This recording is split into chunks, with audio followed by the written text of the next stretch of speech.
It is very much early to mid-game for C9, and of course it is all about killing Westdoor.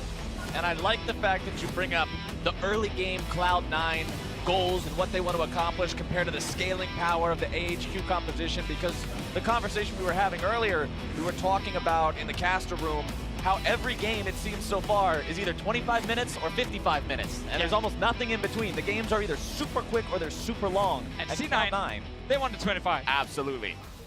We'll have to see what they can do as we load into Summoner's Rift for the next go-round. 1 versus 1, technically 5 versus 5, but 1 team versus 1 team, AHQ versus Cloud9.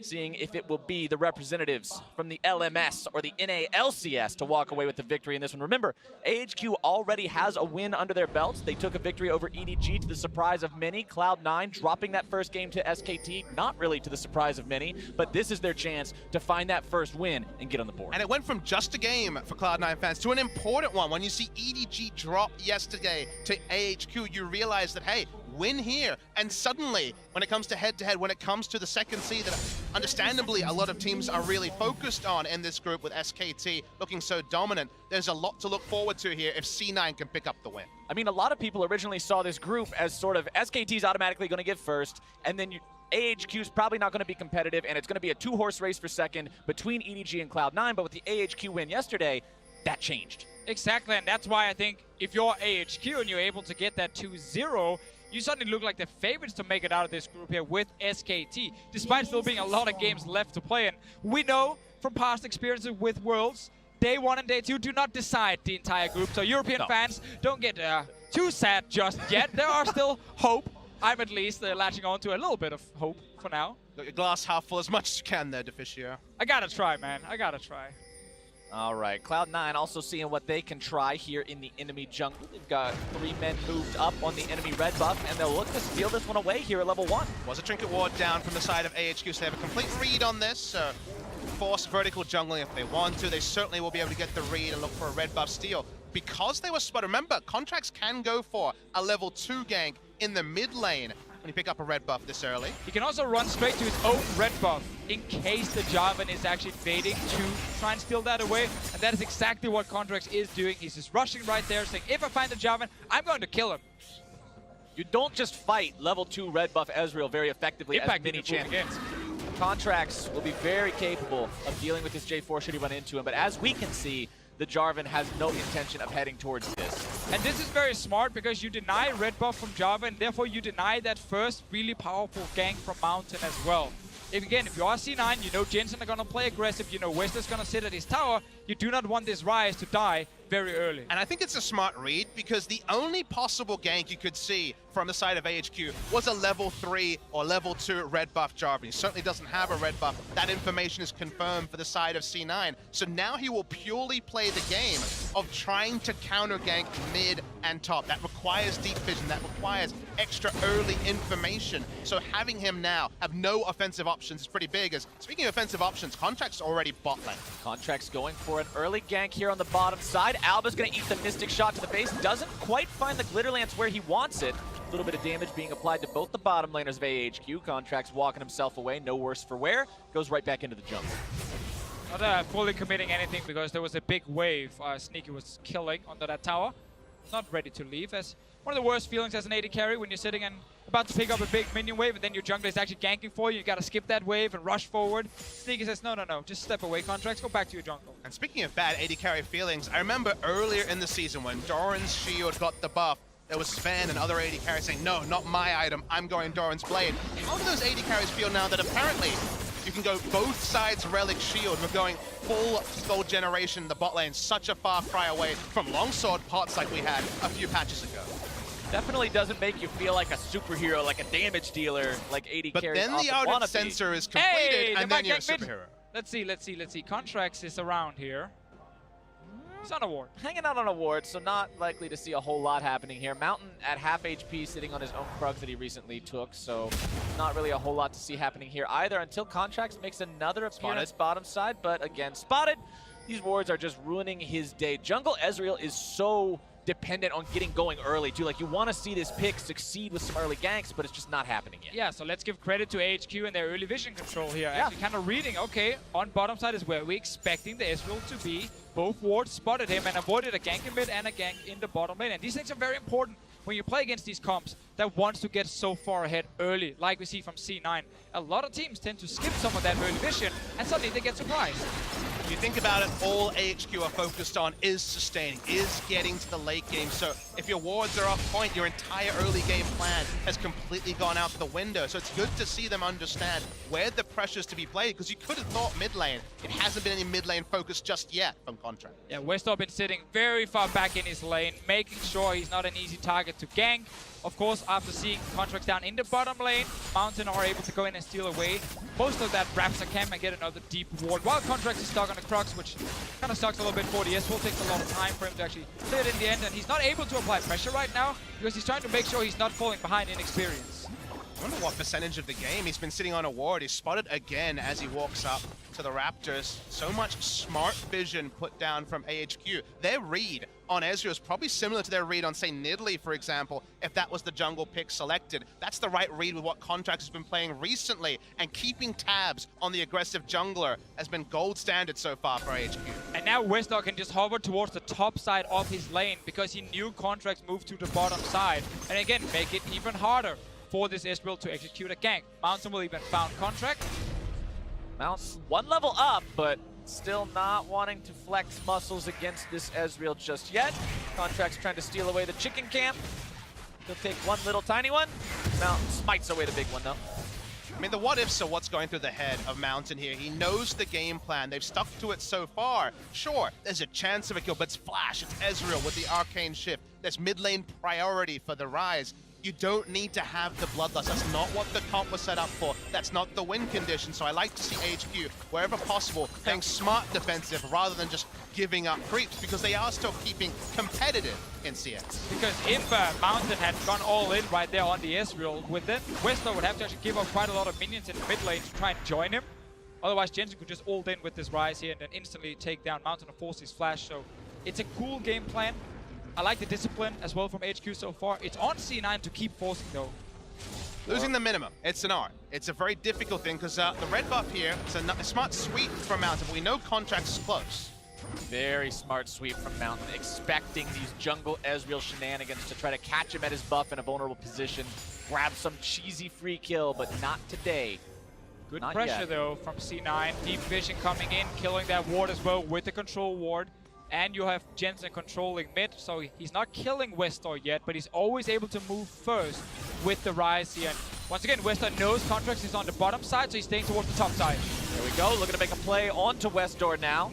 Get the cleanse out of him that time. That point and click CC from Ryze, so effective. It's why you've got to take the cleanse against this champion, but that's one tool out of Westdoor's arsenal the next time Cloud9 tries this. Turn to the red buff as well. Will probably be a contest. Mountain puts down the ward. Mountain really not wanting to give this one away to Contractz, but Contractz wanting to steal this now, especially with that cleanse gone from the Cassiopeia. They're confident in this 2 versus 2, but it might be even more. Contractz gonna be jumped on, but gets himself away along with taking the red. Nicely played by Cloud9 so far. They find themselves cut off by the miasma.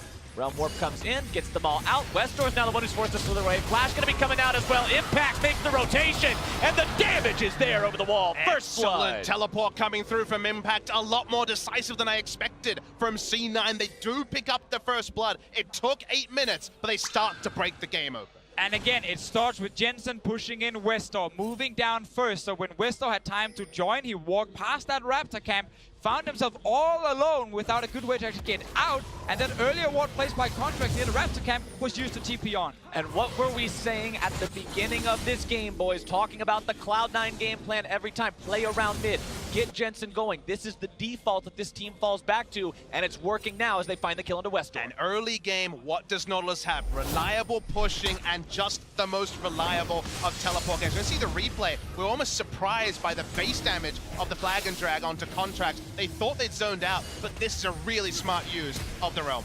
Yeah, great TP as well. And then of course, a ton of CC on this Nautilus here once you get onto your target. Think again about the Realm Warp. It stopped him from going back to mid lane. He had to walk towards the Nautilus. That was the only place he could go. I think another awesome thing here is C9 are not ganking mid lane. But what they're doing is they're using Jensen and Contractz together to actually play around each other. So it's not just Contractz trying to feed Jensen, it's actually Jensen using his pressure to feed Contractz, allowing him to go into the jungle, kill away some of these camps here, deny Mountain whatever he can at least, and then his Ezreal can get a bit of farm. But Ezreal is not getting any early kills, and he is currently a level down as well compared to the Jarvan. Also want to point out that Cloud9, while they did get the first blood, they had to invest significantly into it. The teleport from Impact, as well as the flashes of 4 out of 5 members of this team, means they may find themselves at a disadvantage if another skirmish happens to happen before those summoner spells come back up and available. Westdoor, though, still without either summoner spell, may still be vulnerable as the tanks in the top lane just continue going back and forth, blow for blow. You can see the catalysts up on both of them, so the build's going to be very similar here as well.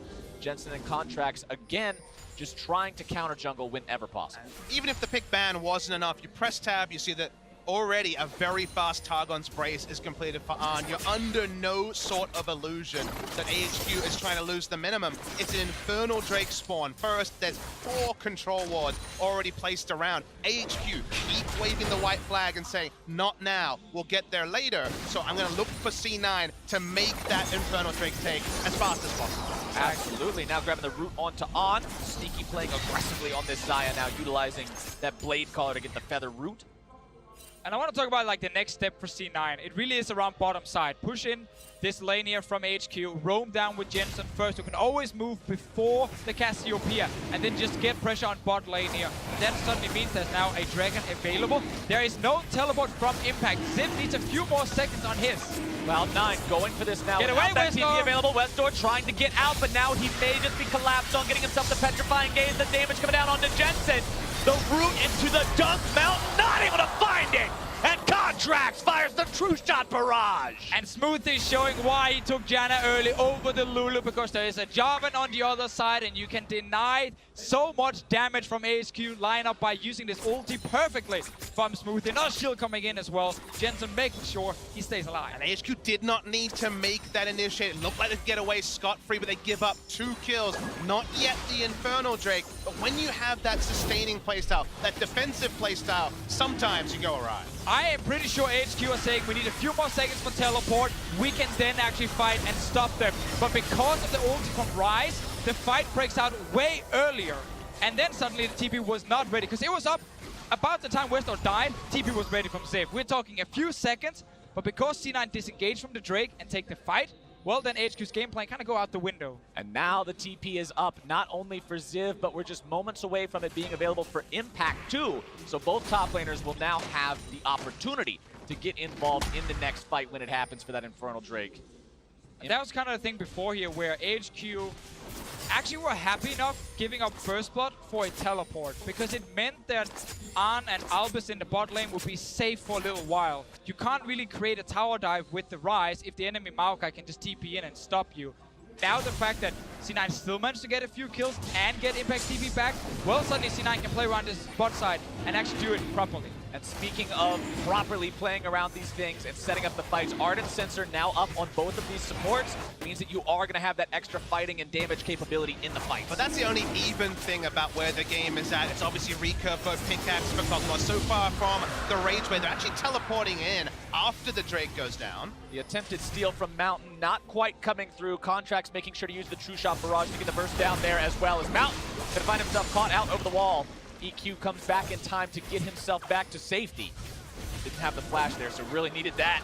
Contractz now chasing further after Albis. A little bit more damage to do the trick, but a flash away from the Lulu keeps him alive. Smoothie and Contractz continuing to apply the pressure after grabbing the objective. Yeah, because now it's Ziv without teleport, because he was trying to use it there very late for that Drake. They could never actually fight for it, so it was just a bad call from Ziv and AHQ. And C9 will now get full control on the bottom side. Ryze can move down, they can even TP in, and they will get a lot of damage on tower. Yeah, the snowball plan's really working here for C9. When you think back to what happened when the double kill came through from C9, honestly, I think taking away the aggressive control wards that C9 have placed down to allow, say, a level 11 Realm Warp from ruining bot lane was higher priority than denying an Infernal. You already have a fantastic late game fight on the side of AHQ. You don't need to fight for everything, and choosing between what you give up and what you fight for is what AHQ drafted themselves into. They drafted themselves into that corner.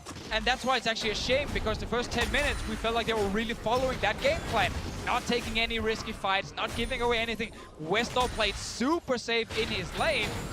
After 10 minutes though, that game plan kind of disappeared, and they were suddenly calling for fights for no reason at all. It's cost them now twice, and C9 have already picked up the first tower. I mean, let's talk about what would have happened if it was a match teleport. It's a 5v5. It's Abyssal Mask buffing up the Ryze damage versus a Catalyst and some other tank items. It may have been Ardent Sensor on both sides, but the Rage Blade wasn't complete yet. They didn't have the tools to fight, and it certainly didn't have the levels and the time to fight. So that's why it's so strange. The teleport came in, the fights went in.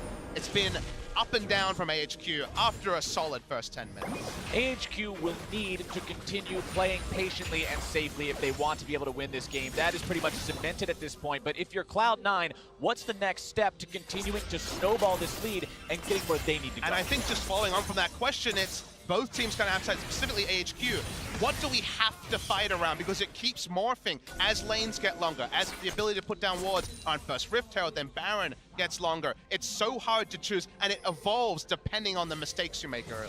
Yeah, the plan here for C9 now is to continue playing around Sneaky and Smoothie. It's actually not about playing around Jensen specifically. They just need him to push the lane and be able to move to the two side lanes. He can then either go bot lane and gank, or go top lane and secure another tower or Rift Herald. He's going for the gank option. Bottom side is going to be Impact, locking down the Ziv with the CC. Nature's Grass comes out. Ziv trying to buy himself some time to get away from this one, but I don't think it's happening today. The damage from Jensen should be enough to take him down. Flash away. Oh. Twisted advance onto the scuttle grab, but Jensen will flash right after him, landing the root. Westdoor. Now Westdoor showing up, dropping the miasma. True Shot Barrage coming down. They're bringing in the cavalry, and Jensen grabs the kill onto Ziv. Now Westdoor sticking around a little bit too long. Petrifying Gaze not quite going to be finding the stun today. Contractz looking to chase him down, but now the combo is interrupted, and Sneaky grabs the kill on him out. Like bowling pins, they come one by one and get bowled over by C9. All they can clear is some wards on the top side. Just a bit of topping up with the Monsoon, and it's going to be mid lane turret, and this snowball is starting to crash down the hopes of AHQ. From a snowball, looking more and more like an avalanche. Cloud9 building this lead, going from the early game into the mid game, rotating around as a team, finding these picks, finding these moments. Let's take another look at how it happened. This situation here, when Jensen is deciding to go bottom lane, it actually gives AHQ a chance to make a play on the top side with 4 versus 3. But they decide to say, we can actually try and save our Maokai. Ziv is doing a great job just buying a lot of time, but his team is not doing anything with it because they make the call to actually go down here. And then suddenly, Maokai can't get out. Westdoor needs to use everything to escape, and Mountain is saying, I want to save my mid laner now.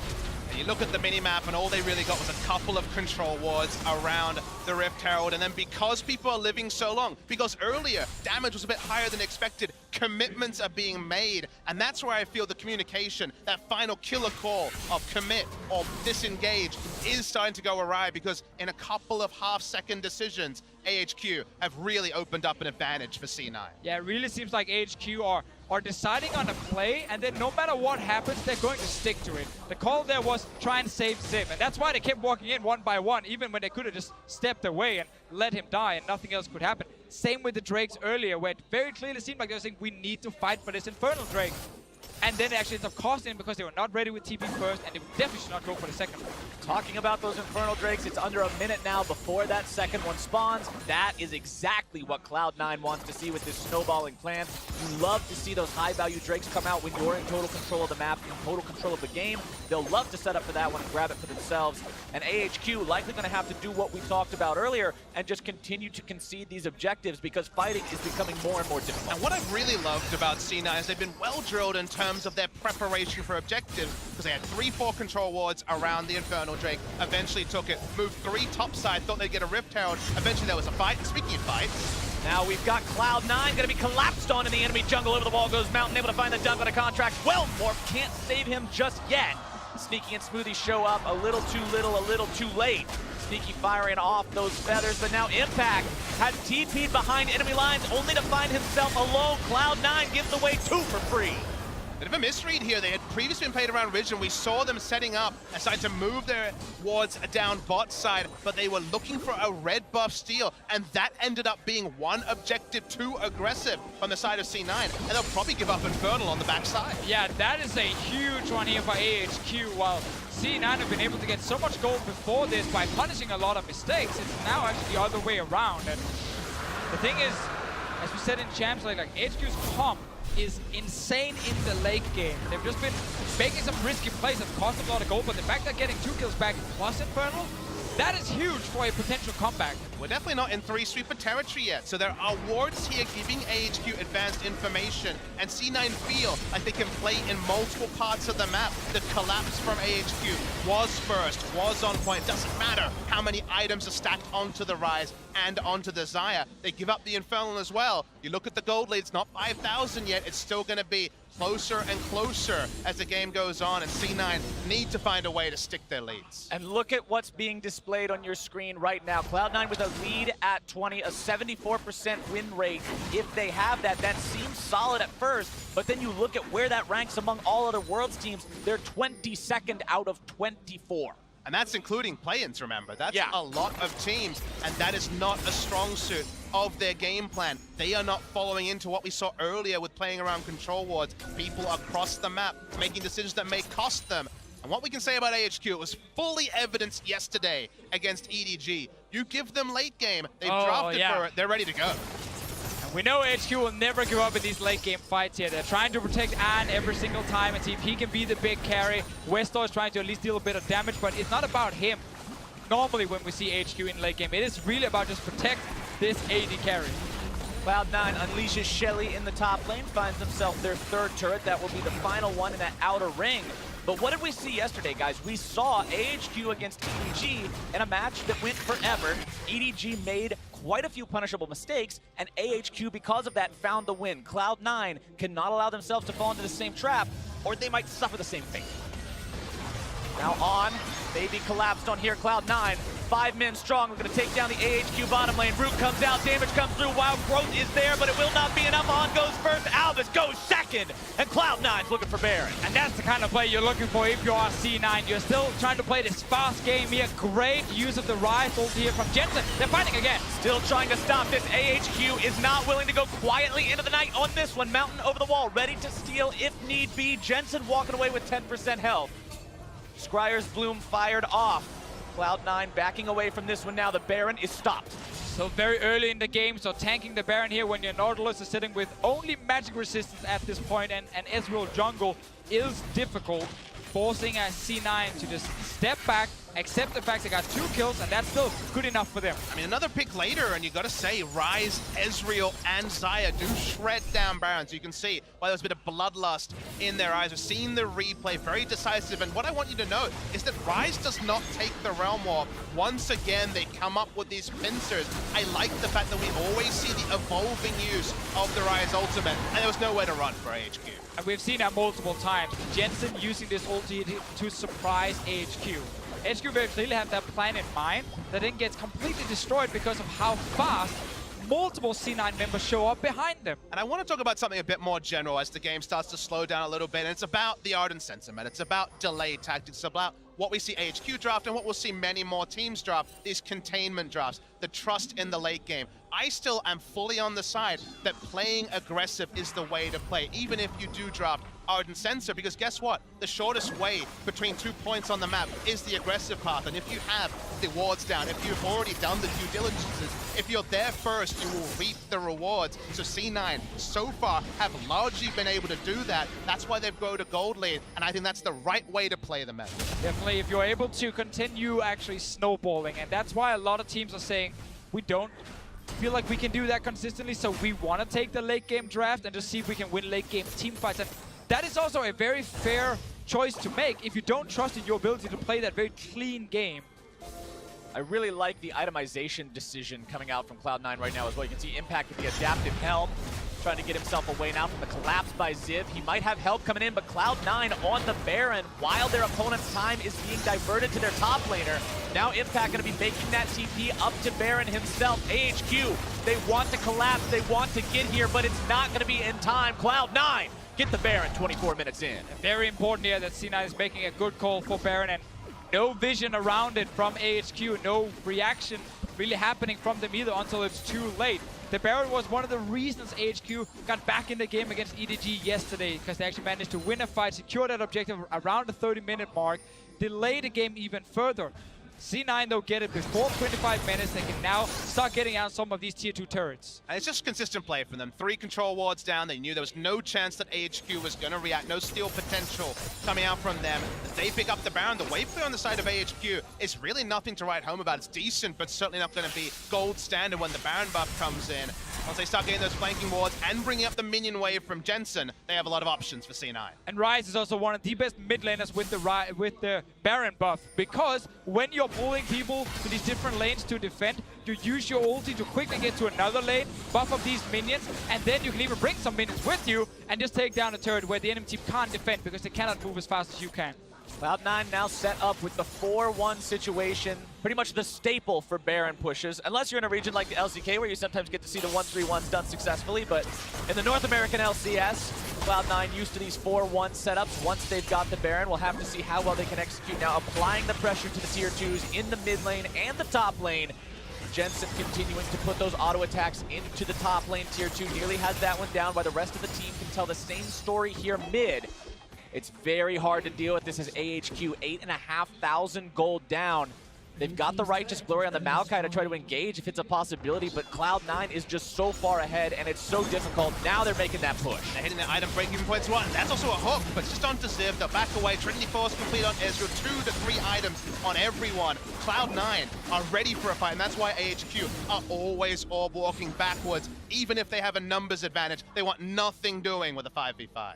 10,000 gold down now means Cloud9 feels good about the gold lead they're sitting on. With the Cloud Drake now up, they can shove up bottom, grab the tier 2 if they want that, fall back to the Drake. The world is their oyster, the map is their territory. AHQ pretty much confined to their base at this point. Almost 2 full minutes still remaining on Baron as well. They've got plenty of time to work. And it's just a pleasure to see C9 play the side lanes multiple times. See if the Realm Warp's committed to, just the Ryze coming through, but they're playing the side lanes in a way that EDG didn't. They still have their outer turrets up. No turrets taken down from AHQ. No doors left open from C9. Sure, a silly visit to the enemy red buff once, but otherwise, this is the way they need to play. Exactly true. Clean for the most part from Cloud9. Now at the push-up in the bottom side, they'll continue applying that pressure to AHQ. 1 minute left of Baron buff. Ping coming down now onto the Cloud Drake. Cloud9 thinking of backing off. Not really a lot left to find with AHQ mounting this solid defense, and they'll just fall back to the neutral objective. Yeah. Full reset, go back, spend all the gold right now because you're picking up so many towers. 2,000 on Sneaky, 2,000 on Jensen, and second Drake on the way out. You've now done your job. And this is again why getting early Baron in these comps that want to really win the game as fast as possible are just so key. And it's one of the objectives we see these defensive teams stall around for a long time. You get these Baron dances that can last multiple minutes, but in this game here, AHQ's defensive vision is very lackluster, and they're just getting pushed into multiple lanes. And you just talked about the buying, how they had to spin that gold. Gold in your pocket doesn't do anything for you, but now big items coming online for these guys. Seraph's Embrace being picked up by Jensen, the Infinity Edge picked up for Sneaky. Their impact in these upcoming fights is going to be significantly more than it was before, and you've got to be that much more careful if you're AHQ. You're at the point in the game where the current situation with the map and the current situation with the gold deficit means that one big mistake and this game's GG. It's good news stories everywhere up the side of Cloud9. 11,000 gold, supremacy in every lane. Really makes you cast your mind back to yesterday where SKT really put Cloud9 to the sword in similar fashion to what C9 are doing here. Remember, EDG's the other team in this group. If we see EDG play like they did yesterday, there is a world where you leave day 2, and sure, it's an early prediction, but feeling really good about Cloud9 maybe getting out of groups. Jensen putting himself in the wrong place at the wrong time, pops the Zonias with the Realm Warp to get away to the rest of his team. Redemption comes down, shield comes out, Smoothie making sure that mid laner does not drop today, but he came real close. There's something on the nose about mid laners getting out with teleport abilities and Zhonya's in China, where the Messiah was made famous. This Twisted Fate engages, or we'll see. Well, speaking of engage. Yeah. That wasn't much of one. The Nature's Grasp just kind of goes flying off to the side. Wave to it as it passes. That's an engage. As there's your engage. The hook lands onto the enemy support. The Ardent Sensor is gone. Sneaky's grabbing a killing spree, and it's time to cut down that tree. A double kill for Cloud9's AD carry. And while it looked very, very close before with Jensen just staying alive, while the rest of C9, they're very healthy, and they just turned this one around. AHQ tried to find a team fight, couldn't really get it. Mountain was never in range to land his ulti. Ziv will go down a second time in this game, and now that's an in him. At the end of the day, it's been a lot of they couldn't take the engagements they did. They couldn't fight for so many minutes. They can't contest this inhibitor turret from going down either. And you saw the ult there from Smoothie that gives the Ardent Sensor to everybody else on the team. The attack speed buff is there. The turret is gone in the blink of an eye, and they grab the in-hit. Timing again, because now they can once again go back to base, spend gold, get control wards, and Baron is spawning in about a minute's time. This is the replay from before here with the re-engage from C9, and this Nautilus pick, because he's not been shut down in the early game, he's not having to deal with a Maokai in the late game and match, who's the best top lane there. No, he's still fairly early on in the game where you can just keep landing hooks and line up easy targets for the rest of C9. Good single target CC and nice damage. Yeah, like you say, it's always about the single targets when you have Nautilus and Ryze. With the damage Sneaky already has, it's been the edge complete for a while now. We'll mow down those single targets, and AHQ, they just have nowhere they can go. They're lucky to pick up a Grom.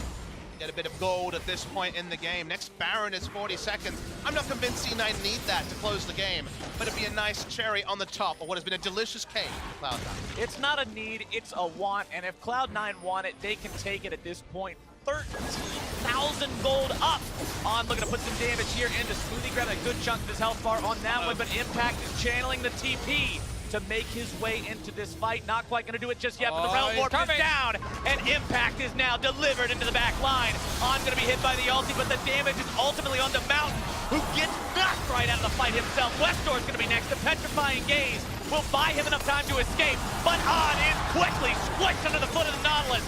The root comes down.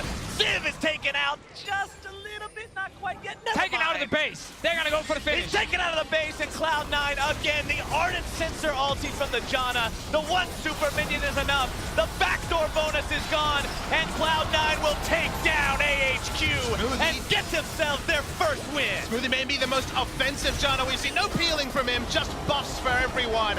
Cloud9 looks super good. Rip apart AHQ with a plum. And now suddenly, what does that mean for our last game of the day? Because unless EDG can correct their mistakes from yesterday, Cloud9 to me are favorites to join SKT out of the group. After a game like this against AHQ, where we saw C9 invest in the early to mid game, say we know we can get ahead early on, we know we can then actually close out the game, we can set up that vision properly, we can secure the Barons, and they did that very, very well. AHQ committed fully to just go to 40, 50 minutes. Nothing else. They had no real way of responding in the early game, and sadly for them, C9 are better at snowballing than EDG based on the two games we've seen today and yesterday. AHQ made the mistake of betting on the slow-paced Fiesta type of a game where nobody wants to do anything, we all just dance around, we have a good time, and then 55 minutes we flip a coin on a team fight. That wasn't the reality. Cloud9 was able to execute, and for Cloud9 fans, you've got to be happy to see them pull this off after what was, like you said earlier, Papa Smithy, a very convincing defeat yesterday at the hands of SKT. The team is not shaken. They're still in a good place.